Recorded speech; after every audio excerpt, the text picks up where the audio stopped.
Shalom, ndabaramukije mwese mu izina rya Yesu Kristo. Ku mazina ni Apotre Pierre Nizigimana. Nagomba tuganirire hamwe ijambo ry'Imana mu buryo budasanzwe, nk'amira yongeye kutugirira ubuntu budasanzwe kugira ngo dusangire hamwe ijambo ry'Imana. Reka tumanze dufate umwanya dusenge. Data, mu izina rya Yesu Kristo, mwabinye n'ubuntu, tugushimiye uwo mwanya tugiye kubamwo w'ijambo ryawe.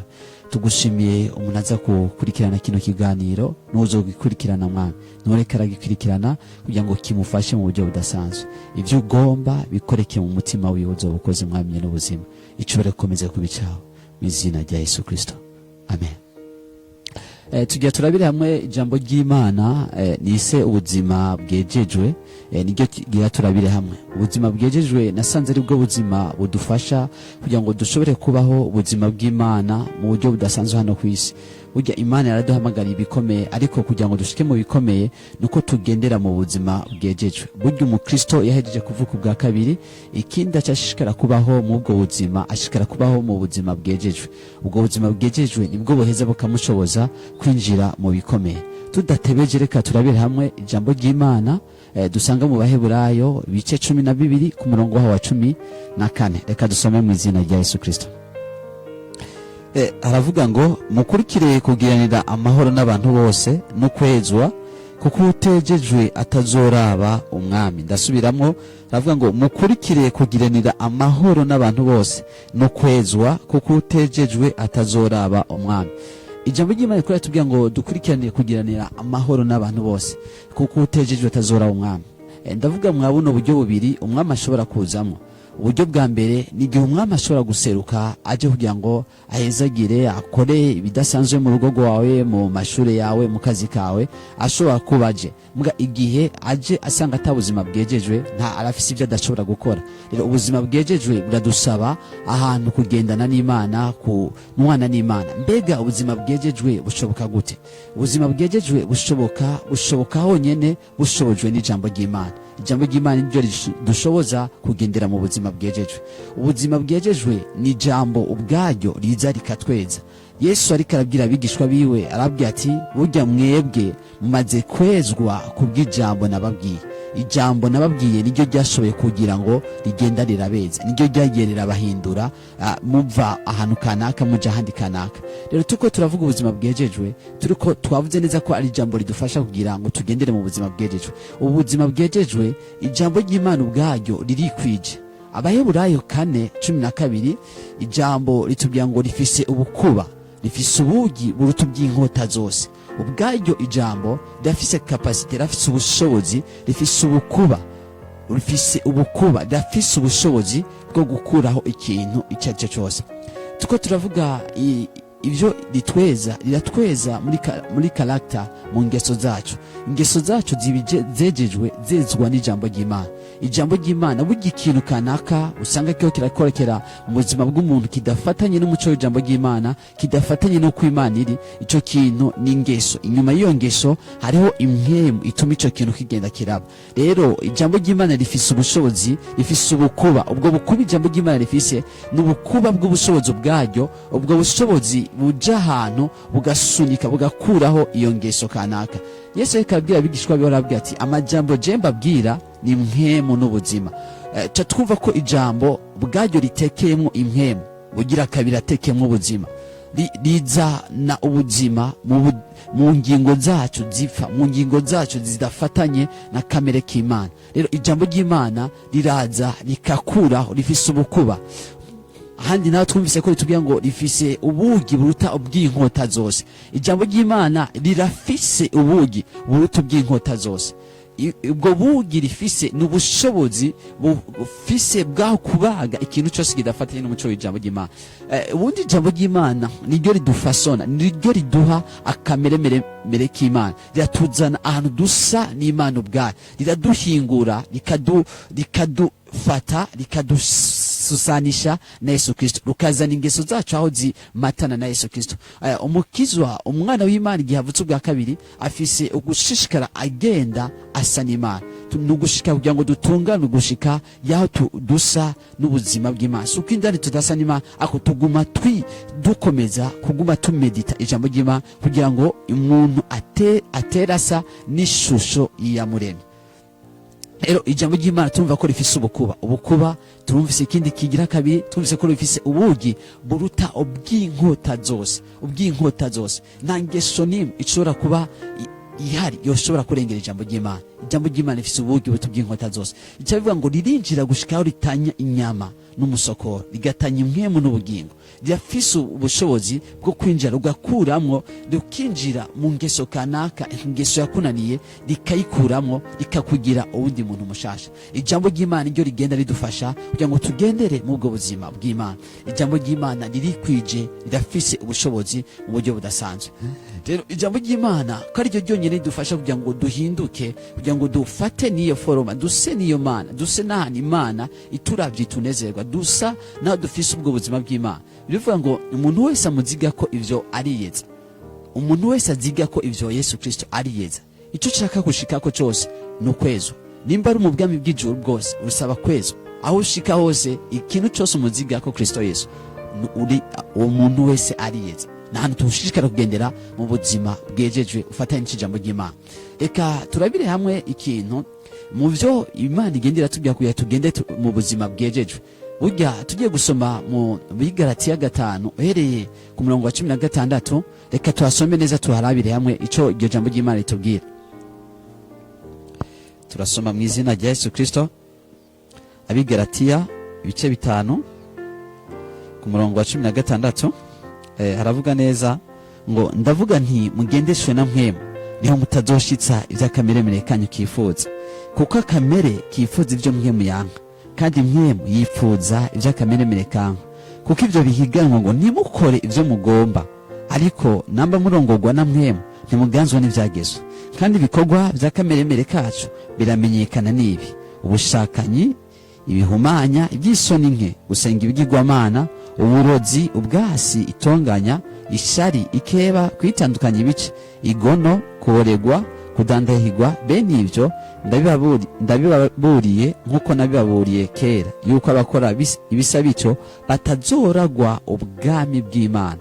Ariko ivyo mpwemu yama n'urukundo, umunezero, amahoro, kwihangana, kugira neza, ingeso nziza, kuba umwizigirwa, ubugwaneza, kwirindwa. Ibimeze bityo nta vyagezwe bibuza, kandi aba Kristo Yesu babambanya akameremere kavyo n'ivyo gahamiye n'ivyo kifuza.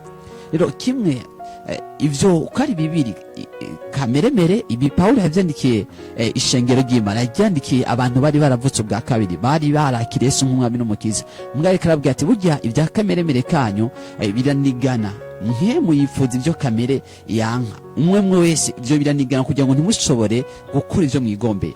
Rero uca mwumva kugira ngo ushobozwe n'ahantu ugendeshwa na mpwemu, n'ahantu ugendeshwa n'ijambo ry'Imana. Dawidi yaravuga muri Zaburi 119 ku murongo wa 11 ngo nabitse ijambo ryawe mu mutima wanje kugira ngo noye kugucumurako. Iyo ijambo ry'Imana riri mu mutima wawe biragushoboza kudacumura, biragushoboza kutagendera mu bitagira ikimazi. Iyo ijambo ry'Imana riri muri wewe rigwiriye, rikubera nk'umurinzi, rikubera nk'umugardien, rigushoboza kugira ngo ntukore ikintu kiri. Ijambo ry'Imana iyo ribaye muri wewe riraguhindura, usanga usa n'iryo jambo. Bivuga ngo twitegereza ubwiza bw'Umwami, ko twitegereza iyo shusho y'Imana, turahinduka tugasa nayo, turahinduka iryo jambo ry'Imana tugasa n'iryo jambo ry'Imana. Uko ijambo ry'Imana rivuga ugasanga uwo muntu asa n'iryo jambo ry'Imana. Rero kwibi byose binigana, ibi byose biranigana kugira ngo umuntu ntakore ivyo yigombera. Turabire hamwe ikintu usanga kenshi cyamaze kiza mu bantu, ikintu c'ishavu. Ishavu kenshi burya ishavu ntiriva ku Mana, ishavu riva ku mugwanizi, riva kuri sekibi. Ishavu ni ikintu gishobora kugushikana gukora ibintu kanaka, biranashobora no kugutuma utinjira aho wategezwa kwinjira. Tubirabi hamwe turabona neza ko ishavu kuri Mose turabona umuryango yavukamo. Mose yavuka mu muryango wa bene Lewi yarafise bashikiwe, igihe bashiki biwe bari bafashwe n'Abamori. Abamori bafata bashikiye ku nguvu. Mugabo Lewi arashavura, amaze gushavura acafata ababwira ko abababariye. Mugabo atabababariye bivuye ku mutima, ababwira ati by'ukuri ni mufate muze mwigenyereze, muze mwishiramuze kugira ngo muze mushobore gutwara abageni bacu, mwarafashe mwarigenyereje ku mibiri yanyu. Mugabo ntigwari urukundo, wari utumye babwira ivyo kwa kugira ngo aca abafatira ahantu mw'iryo shavu. iryo shavu nivyo vyaciye rituma Lewi aca afata arabahengera kuba ata nkomezi bari bafise, kuba batashobora kugwana, nta nguvu bari bafise, bari bagwaye. Aca afata arabahengera bakubita gushika abica. Iryo ni shavu ryamufashe Lewi, bice bituma abamukomoka ko bose. Tugiye kuraba abakomoka kuri Lewi na Mose akomoka mu muryango wa bene Lewi. Turabona ko Lewi ukuntu vyagenze, Lewi Mose amaze gukura, turabona ko yagize ahantu hose yasanga umuntu yari afise ishavu ryinshi rituma yaho yica abantu. Yarafise ishavu rirenze. Iryo shavu kari kameremere, yari karande, yari indani muri yo, yamutumye adashobora no gushika aho yatezwa gushika. Turabona ibintu vyagiye bimuranga kimwe. Turabona igihe yasanga abantu bashwanya, afata umwe ahita aramwica. Iryo ryari ishavu ryayimutumye. Turabona igihe Mose yari ahantu mu bwiza bw'Imana, amaze iminsi 40 ariko arasenga, ari mu bwiza bw'Imana, ari muri presence y'Imana, asanze abantu b'Imana batabakora ibihimbaye n'Imana. Igihe bari bamaze bafashe barondera ikintu bita Imana atari cyo. Mose kubera ishavu yarafise, ivyo bisata ahantu yamaze ari muri presence y'Imana, ivyo bisata vy'amabuye vyanditswe ko amabwirizwa, acafata arabita. Kubera ikijya ishavu nivyo ari gihe dushavura, biri babone twashavura dukoresha icyaha. Mose ntiyabafashe umwanya w'ahantu yari amaze, karakta yiwe yagumye yigaragaza. Mose afata ivyo bisata vy'amwe aca bitahasi kubera ishavu. Turibuka neza n'igihe Imana imubwiye ati igihe Mose agiye kubwira abantu, agiye kubwira Imana ati burya abantu bariko baransaba amazi. Imana icamubwira ati genda ubwire kiya gitandara kiguha amazi. Mose kubera ishavu ikintu yagaragaje ikintu kitabereye nk'ukugororoka kw'Imana, yagaragaje ishavu. Yahise afata kubera abantu bariko baramushavuza. Nivyo bariko biragushavuza, ntufise urugezo rwo kuhita umanifesta, kuhita werekana ishavu mu buryo budasanzwe. Mose yaciye afata ico gitandara aragikubita. Imana yamubwiye ati kibwire. Amaze kugikubita gikubita kabiri. Burya Imana ishavuga ati Mose gutarekanye ukwera kwanje, burya kiya gihugu ntuzogishikamwe. Imana hari principe y'imwema. Imana ntako Mose yari yaragize ibikomeye byose, mugabo Imana yaramwankiye ko ashika mu gihugu cy'isezerano. Kubera iki? Ishavu ryaratumye atinjira mu gihugu cy'isezerano. Dukwiye kuba maso. Ishavu biratubwira neza ngo twizigame kugira ngo ntihagire umuntu muri mwebwe adashikira ubuntu bw'Imana. Garagaza ubuzima bw'Imana, reka ishavu. Gendera ahantu mu buzima bwejejwe, gendera ahantu ico kintu, iyo karakta, iyo ngeso no musitwara bihamwe kubw'ishavu. Ishavu, gerageza iryo shavu nubwo acoba ari ikintu kikubabaje gose, gerageza erekana inyifato idasanzwe. Turashobora kwigira ku bantu muri Bibiliya bagiye baraba ivyitegerezo, bagiye baratsinda ishavu ku buzima bwabo bagiye barabaho. Turabona uwitwa Stefano bariko baramutera amabuye, n'abantu bariko baramwica, kandi nta kintu kimwe bariko baramuziza, kandi yari mukuri. Mugabo Stefano aragira ati data ubaharire kuko batazi ico bakora. Burya namankunda kubwira abantu ati burya umwasi suri kurabona, umwasi ni Satani. Gusa yitijije uwo muntu kugira ngo agerageze atante ubwo buzima bwawe. Gerageza atsinde ishavu ibintu byose, gerageza utsinde ishavu. Bibiliya itubwira neza ngo ukwitonda k'umuntu kumuteba guteba kuraka, ukwitonda k'umuntu kuramuteba gutenda kuraka, kandi icubahiro ciwe ni kwirengagiza ivyo yacumuweko. Naco bitwaye ku ikintu kanaka, nubwo bwo bari uburenganzira bwawe, nubwo ari ikintu baba bakurenganijeko, biragusaba kwitonda, biragusaba kutaraka, biragusaba kwirengagiza ico wacumuweko, biragusaba kwirengagiza ico wacumuweko. Ishavu nta hantu na hamwe rijana. Ishavu riva kuri wa mugwanizi. Mugwanizi iyo umuntu ashavuye, umugwanizi ashaza kicaraho.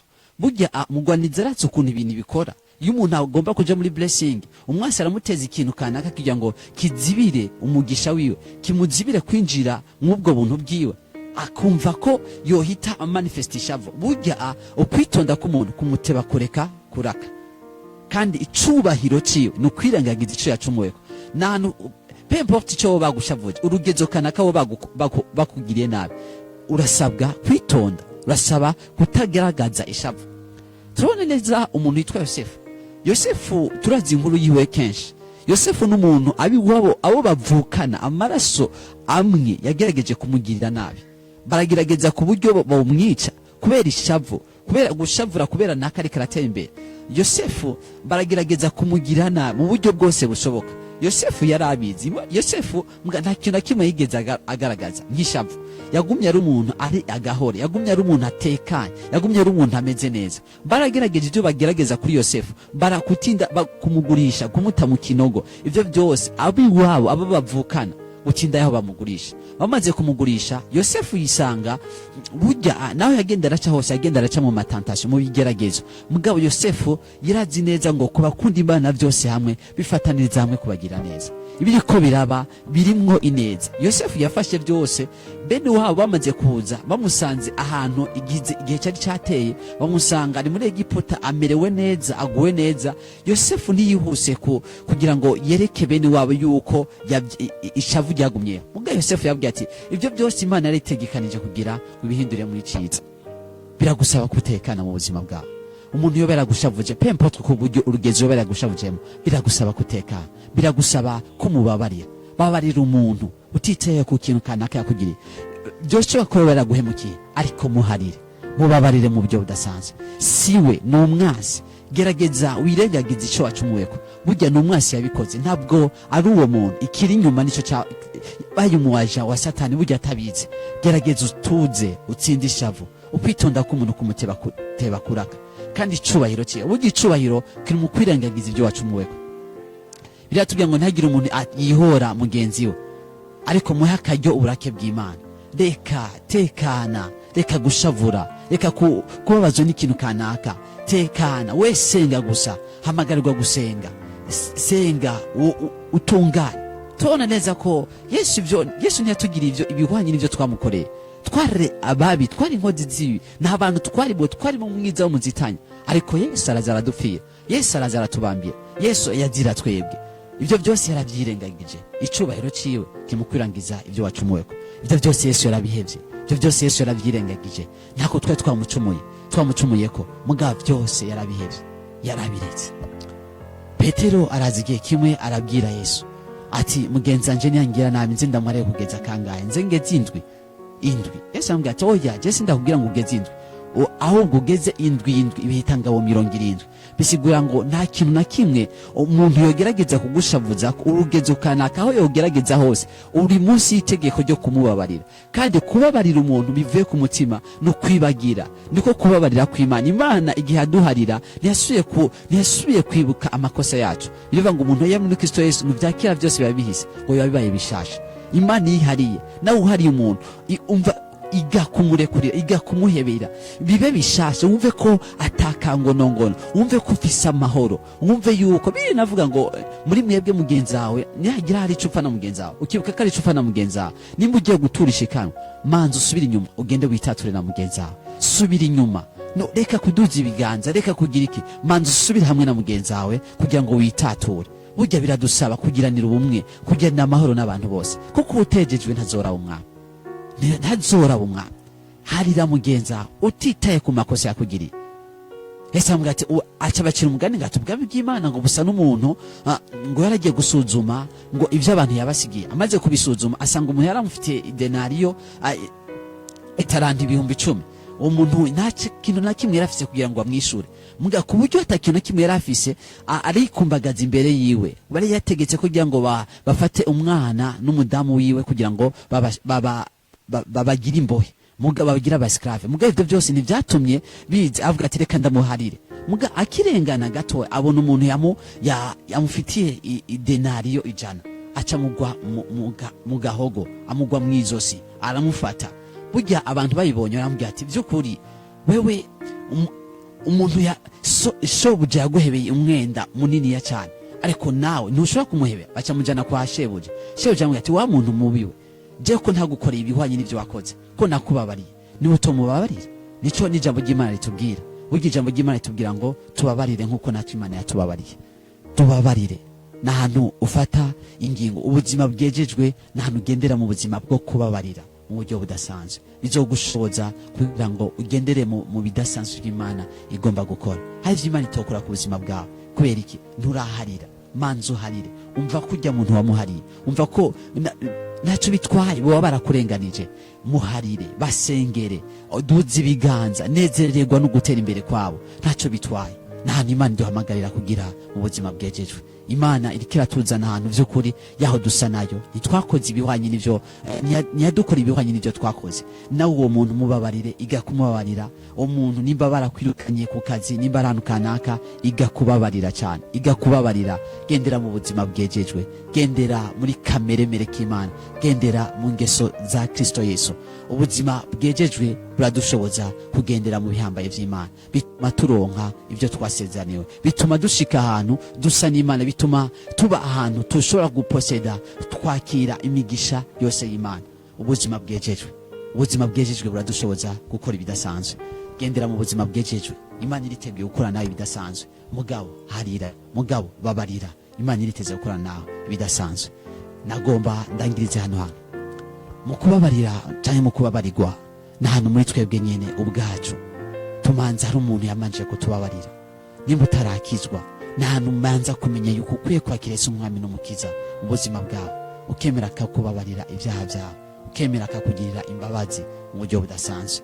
Ariteguye kukubabarira, ariteguye kugirira imbabazi. Umwakire Yesu umwami n'umukiza, umwakire mu buryo budasanzwe, niho imbabazi za mbere zihera. Guharigwa, utahure neza ko yahevye byose, yarakubabariye naho umubabaza kenshi, naho wamumucumura ko kenshi, agufitiye imbabazi. Arakeneye ko uba mu bwami bwiwe, arakeneye ko umwakira nk'umwami n'umukiza, arakeneye ko umuha umutima wawe wakira agakiza. Reka mfashe uno muntu agomba gukizwa.